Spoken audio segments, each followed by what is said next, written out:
विचार करा, 1948 सालचा एखादा धुराडे ओकणारा कारखाना आणि आजचं पूर्णपणे अल्गोरिदमवर चालणारं मोबाईल ॲप. या दोन अगदी वेगवेगळ्या जगांना एकच कायदा कसा काय न्याय देऊ शकेल? आजच्या या सखोल विश्लेषणात आपण याच प्रश्नाचं उत्तर शोधणार आहोत.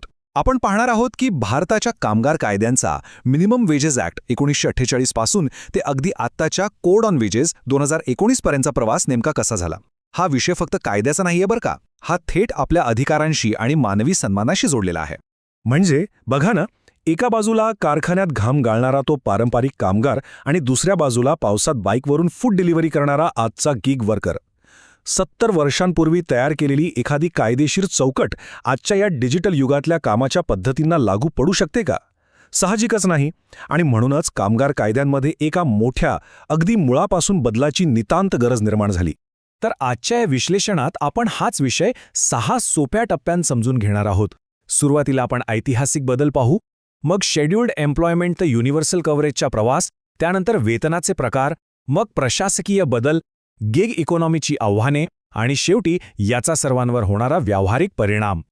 चला तर मग सुरुवात करूया आपल्या पहिल्या टप्प्यापासून. ऐतिहासिक बदल आणि कामगार कायद्यांचा इतिहास नेमका काय सांगतो. आपण जर आपला कायदेशीर इतिहास पाहिला तर तो किती गुंतागुंतीचा होता हे लगेच लक्षात येईल. 1936चा पेमेंट ऑफ वेजेस ॲक्ट, मग 1948चा मिनिमम वेजेस ॲक्ट, त्यानंतर 1965चा बोनस कायदा आणि 1976चा समान वेतन कायदा. म्हणजे अनेक दशके हे वेगवेगळे कायदे अस्तित्वात होते. पण गंमत म्हणजे या प्रत्येकाच्या स्वतःच्या वेगळ्या व्याख्या आणि अधिकाऱ्यांच्या नेमणुका होत्या. या सगळ्यामुळे कंपन्यांवर नियमांचे पालन करण्याचे म्हणजेच कंप्लायन्सचे ओझे प्रचंड वाढले होते. आणि म्हणूनच 2019च्या कोड ऑन वेजेस हा खूप महत्त्वाचा ठरतो. हा केवळ जुन्या कायद्यांना दिलेला पर्याय नाहीये, तर हे एक अतिशय उत्कृष्ट आणि गरजेचं एकत्रीकरण आहे. यामुळे झालं काय, तर सर्व क्षेत्रांसाठी वेतनाची व्याख्या आता एक समान झाली. कागदपत्रांचं ओझं लक्षणीयरित्या कमी झालं आणि अंमलबजावणी सोपी झाली. थोडक्यात सांगायचं तर कामगार आणि व्यावसायिक या दोघांचीही कायदेशीर डोकेदुखी कमी करण्यासाठी टाकलेलं हे एक मोठं आणि महत्त्वपूर्ण पाऊल आहे. आता आपण दुसऱ्या टप्प्याकडे वळूया, जिथे आपण शेड्यूल्ड एम्प्लॉयमेंट ते युनिव्हर्सल कव्हरेज या बदलावर नजर टाकणार आहोत. या जुन्या आणि नव्या पद्धतीतला फरक खरोखरच खूप मोठा आहे. जुन्या पद्धतीत काय व्हायचं, तर फक्त त्या उद्योगांमधल्या कामगारांना किमान वेतनाचा अधिकार असायचा, ज्यांची नावे कायद्याच्या एका विशिष्ट शेड्यूल किंवा यादीत असायची. त्यामुळे तंत्रज्ञान किंवा नवीन सेवा क्षेत्राचा त्यात पत्ताच नव्हता. पण नवीन पद्धतीत ही अडचण दूर केली आहे. आता लक्ष फक्त उद्योगावर नाही, तर थेट कामगारावर केंद्रित आहे. म्हणजेच तुम्ही कोणत्याही क्षेत्रात किंवा उद्योगात काम करत असाल तरी प्रत्येक कर्मचाऱ्याला किमान वेतनाचे कायदेशीर संरक्षण मिळेल. हा खऱ्या अर्थाने एक अतिशय व्यापक दृष्टिकोन आहे. यानंतर आपण येतो आपल्या तिसऱ्या टप्प्यावर, जिथे आपण वेतनाच्या वेगवेगळ्या व्याख्या समजून घेणार आहोत. वेतनाचा हा पूर्ण प्रवास एखाद्या शिडीसारखा आहे. हे बघा, पहिली पायरी म्हणजे फ्लोर प्रोटेक्शन, दुसरी पायरी आहे किमान वेतन किंवा मिनिमम वेज, जे कायद्याने मिळणे बंधनकारकच आहे. त्यानंतर आपण थोडं वर जातो, ती पायरी म्हणजे योग्य वेतन किंवा फेअर वेज, आणि सर्वात वरची सर्वोच्च पातळी म्हणजे जगण्यायोग्य वेतन अर्थात लिव्हिंग वेज. हे अगदी स्पष्ट करतं की कायद्याने दिलेलं संरक्षण हा फक्त एक पाया आहे. खरी ध्येय गाठायची आहे ती एका सन्माननीय जीवनमानाची. आता मगाशी मी जो फ्लोर वेज हा शब्द वापरला, ती संकल्पना अतिशय महत्त्वाची आहे. सोप्या भाषेत सांगायचं तर फ्लोर वेज म्हणजे केंद्र सरकारने ठरवून दिलेला एक राष्ट्रीय बेंचमार्क. जेव्हा राज्य सरकारे त्यांच्या राज्यासाठी किमान वेतन निश्चित करतील तेव्हा ते या फ्लोर वेजच्या खाली असू शकणार नाही. एक प्रकारे ही एक राष्ट्रीय सुरक्षा जाळीच आहे.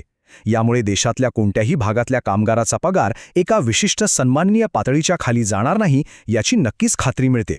आणि आता या 50% अत्यंत महत्त्वाच्या नियमाकडे लक्ष द्या. हा नियम वेतनाच्या रचनेत अक्षरशः क्रांती घडून आणतो. पूर्वी काय व्हायचं, अनेकदा मालक मूळ पगार म्हणजेच बेसिक सॅलरी खूप कमी ठेवायचे आणि भत्ते वाढवायचे, जेणेकरून वैधानिक लाभ कमी द्यावे लागतील. पण या नवीन नियमानुसार जर तुमचे भत्ते एकूण वेतनाच्या 50%पेक्षा जास्त असतील तर तो अतिरिक्त भाग थेट मूळ वेतनात मोजला जाईल. आहे की नाही कमाल?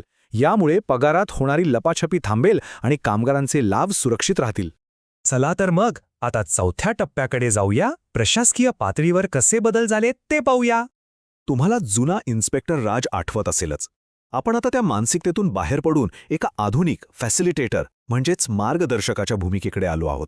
जुना इन्स्पेक्टर फक्त चुका शोधायचा आणि ढीगभर कागदपत्रांवर विसंबून राहायचा.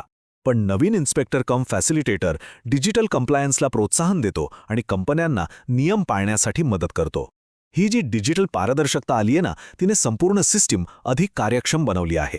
आता आपण येतोय आजच्या घडीच्या सर्वात ज्वलंत विषयावर, 5वा टप्पा, गिग इकॉनॉमी आणि नवीन आवाहन. हा प्रश्न खरोखरच विचार करण्यासारखा आहे. एखादं कम्प्युटर अल्गोरिदम कोणाचा मालक असू शकतो का? जेव्हा एखादं ॲप तुम्हाला काम देतं, तुमचं लोकेशन सतत ट्रॅक करतं आणि तुम्हाला किती इन्सेंटिव्ह मिळणार हे ठरवतं, तेव्हा रोजगार या शब्दाची ती जुनी पारंपरिक व्याख्या पूर्णपणे कोलमडून पडते, होय ना? कारण गिग इकॉनॉमीचं वास्तव हे खूप गुंतागुंतीचं आहे. तिथे पारंपरिक पगार किंवा फिक्स सॅलरी नसते. कामगारांना प्रत्येक टास्कनुसार पैसे मिळतात. कधीकधी तर ते ॲपवर ऑनलाईन असतात, ऑर्डर्सची वाट पाहत तासनतास थांबतात, पण त्यावेळेचे त्यांना काहीही पैसे मिळत नाहीत. इथे कामाचे तास गुणिले वेतनाचा दर हे आपलं जुनं सूत्र पूर्णपणे फेल ठरतं. फूड डिलिव्हरी करणारे तरुण किंवा ॲप बेस्ड कॅब ड्रायव्हर्स यांना रोज ज्या अडचणींना सामोरं जावं लागतं, ते आधुनिक कामगार कायद्यांसमोर एक अतिशय मोठं आव्हान आहे.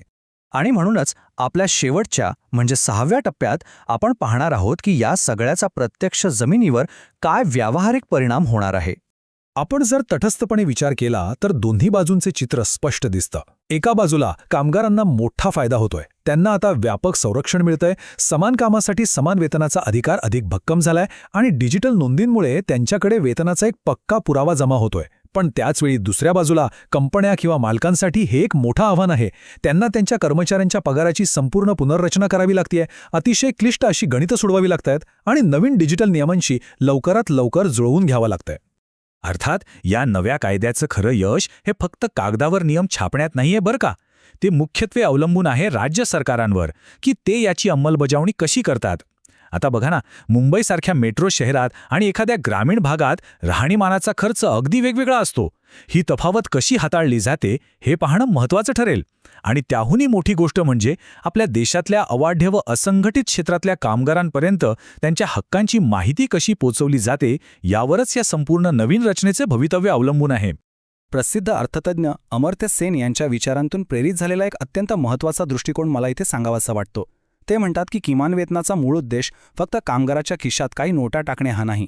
तो पैसा त्या कामगाराला चांगले आरोग्य, मुलांचे शिक्षण आणि एक हक्काचं घर यांसारख्या प्रत्यक्ष जीवनक्षमता देऊ शकतो का, हे जास्त महत्त्वाचे आहे.